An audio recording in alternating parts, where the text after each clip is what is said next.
Welcome to Kitaabaaz BookTube channel. My name is Saurabh and I'll be your host for today's video book review.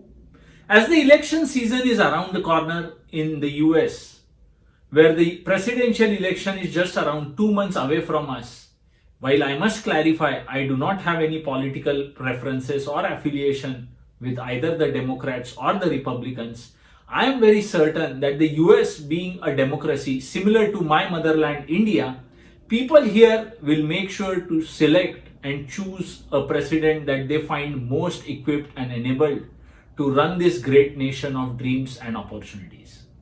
Now, the reason to give you this background is few days back when I was talking to my local friends here, they asked me if I'm excited that the Democratic Party has chosen Kamala Harris from the Indian origin as their vice presidential candidate. And honestly, I didn't know how I felt. Right after those conversations, I went online and searched for Kamala Harris on Google and stumbled upon a book written by her.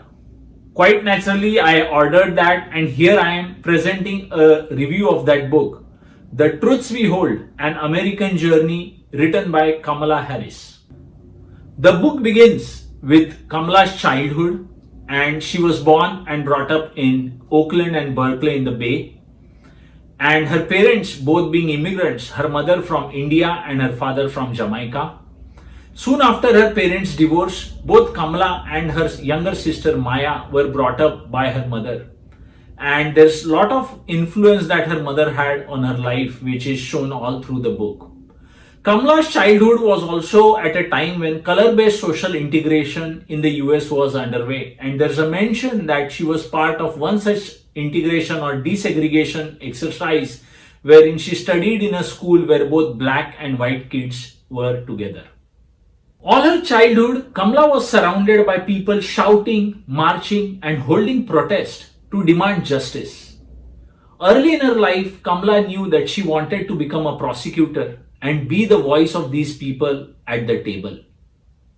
Furthermore, there is also a mention of Kamala having done an internship during her sophomore year with the then Senator of California, Alan Cranston.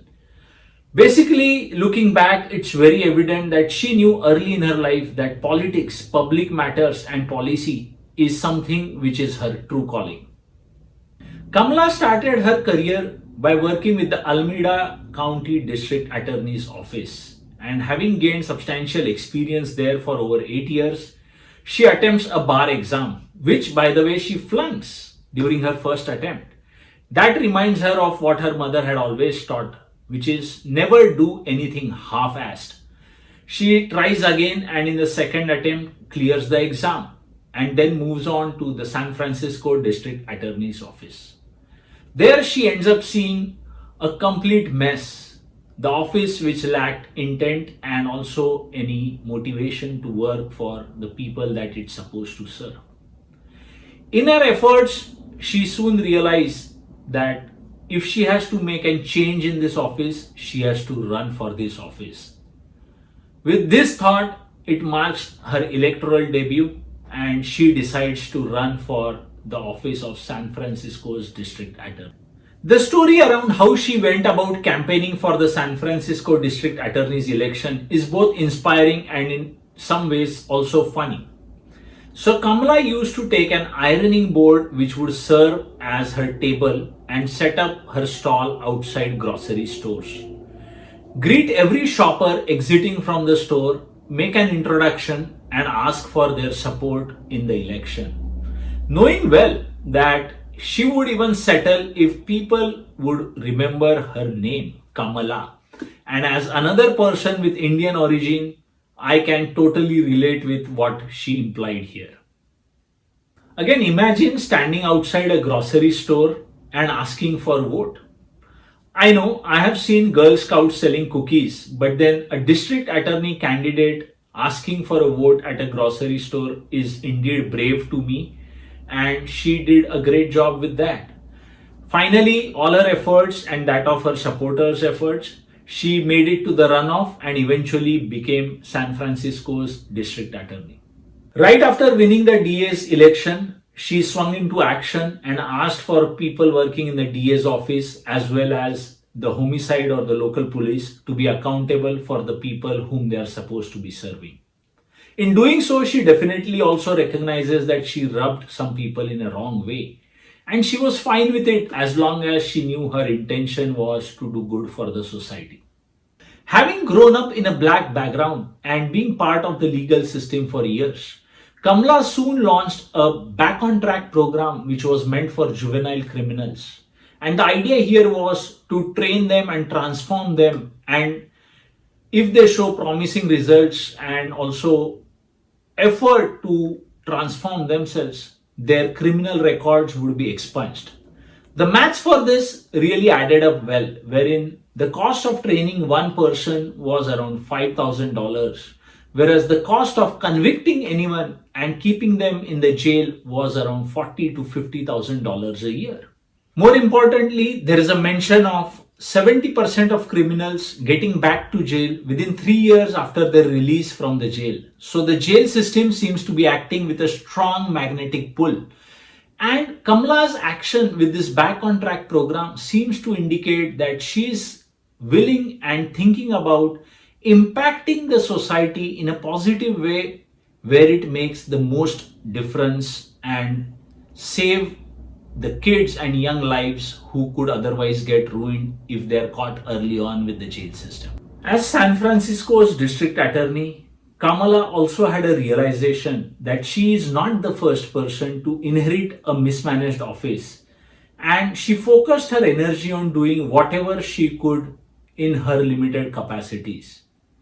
Also, what strikes me very clearly in this book is Kamala's experience as an attorney working with the legal system comes in very handy and in fact acts as a catalyst in her ability to serve the society. Fast forward to 2016 and Kamala is now a senator from California. As a senator, Kamala gets a first-hand opportunities to ask hard-hitting questions on policy matters to people holding public office. While it's not known how much of her questions had an impact on their decisions, it definitely shows Kamala as an astute leader who represents the voice of her people. Towards the end of the book, Kamala has captured few of her learnings in a very nice fashion. One of those learning is going to the scene, and what it implies is that as a public representative, if Kamala wanted to help people and understand the hardships they are facing, she had to go to the ground and see for herself on the impact and the adversities that they are facing. And she is driven home this message by her visit during the housing crisis, as well as her visit during the California fires, as well as the Mira Loma community in South San Francisco, which is affected due to the pollution caused by heavy industrialization. Another key learning documented in the book is around embracing the mundane, and she's given an example of Bill Gates, who we know as a philanthropist working on various social initiatives.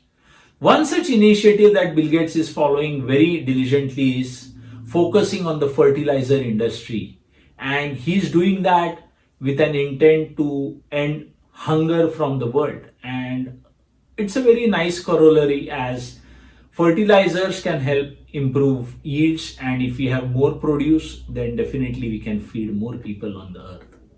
So that's a message that Kamala is trying to give home, which is embrace mundane. Not everything needs to be high flying and a big ticket item for you to pay attention.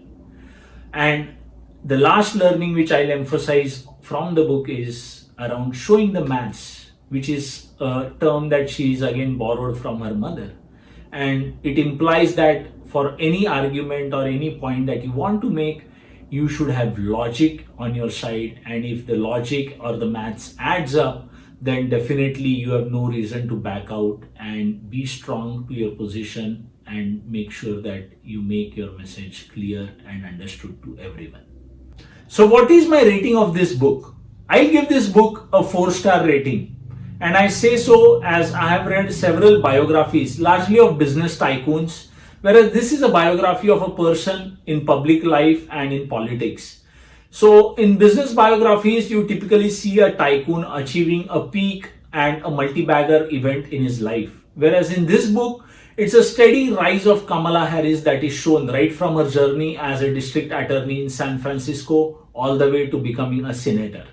And this is something which I feel is more building on one step at a time. And second area where I think this book ends up being a bit short on is not providing enough details about her personal life. Most of the book talks about her professional or her work life in public, and that's something which I miss in a biography if they don't show how they have balanced their personal life and their public life at large. With this, I'll end my video book review. If you liked it, please make sure to hit the thumbs up button. And if you have comments for us, please type them in below. Lastly, if you wish to order this book from Amazon, please use the affiliate link provided below. This will give us a small share of your purchase, and we hope to use those funds to order new books and make more such videos. Thank you for watching and following Kitaabaaz. Bye for now and take care.